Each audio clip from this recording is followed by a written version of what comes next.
Nesta aula, veremos a estática do ponto material. A estática nada mais é do que as condições de equilíbrio de um corpo. Esta aula faz parte da série de estática da física. Estática é o estudo, então, dos corpos em equilíbrio. Antes de seguirmos com o conceito de estática, é importante você saber a diferença entre ponto material e corpo extenso, pois um mesmo objeto pode ser ora ponto material, ora corpo extenso, e isso vai influenciar na forma como você resolverá o exercício.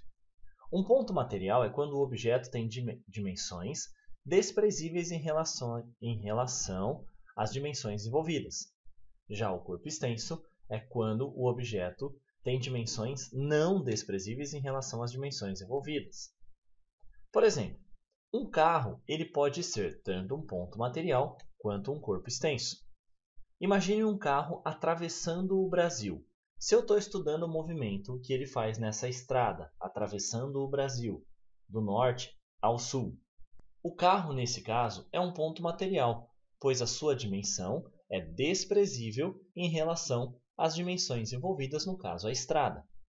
Já esse mesmo carro, atravessando uma ponte de 10 metros de comprimento, eu não posso desconsiderar o tamanho do carro, pois o carro influencia na dimensão da ponte, e o estudo, então, das dimensões do carro serão de extrema importância para o estudo deste mesmo carro atravessando a ponte. Então, preste muita atenção antes de iniciar o exercício, se é um exercício de ponto material ou corpo extenso. Nesta aula, vamos apenas falar do ponto material. Em outra aula, gravaremos sobre o corpo extenso. Vamos falar, então, da condição de equilíbrio de um ponto material.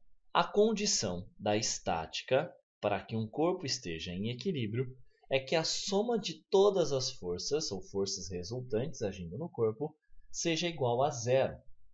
Vamos tomar então aqui um sistema de referência, onde no centro aqui nós teremos um determinado objeto qualquer, considerando aí um ponto material, então, pode ser qualquer objeto, pois as suas dimensões são desprezíveis para o que nós estamos estudando.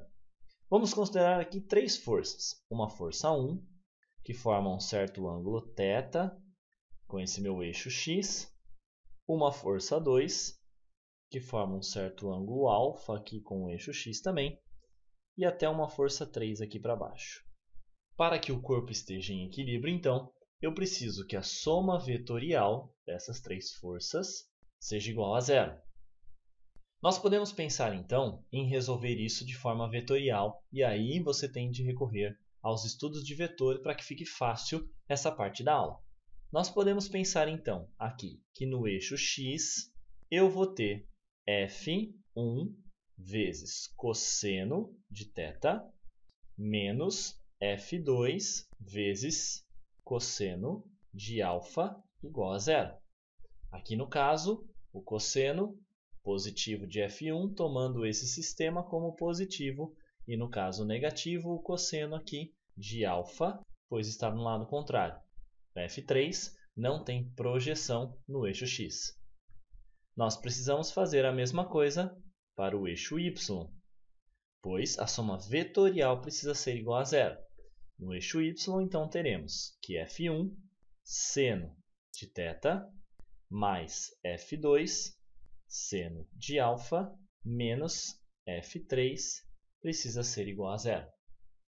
Resolvendo essas duas equações, você consegue então determinar os valores das forças para que esse corpo permaneça em equilíbrio. Algo muito importante aqui que você pode usar é a soma vetorial e a regra do polígono. Se o corpo está em equilíbrio, essas três forças têm de fechar um polígono. Então, eu posso escrever que f1 somado aqui a f3 numa determinada direção, para baixo, copiando os vetores, e f2. Se o exercício afirma que esses três vetores estão em equilíbrio, então, quando eu desenho eles, eu tenho que fechar o polígono. Em alguns casos, é mais fácil resolver dessa maneira do que das expressões algébricas. Preste bastante atenção e bons estudos!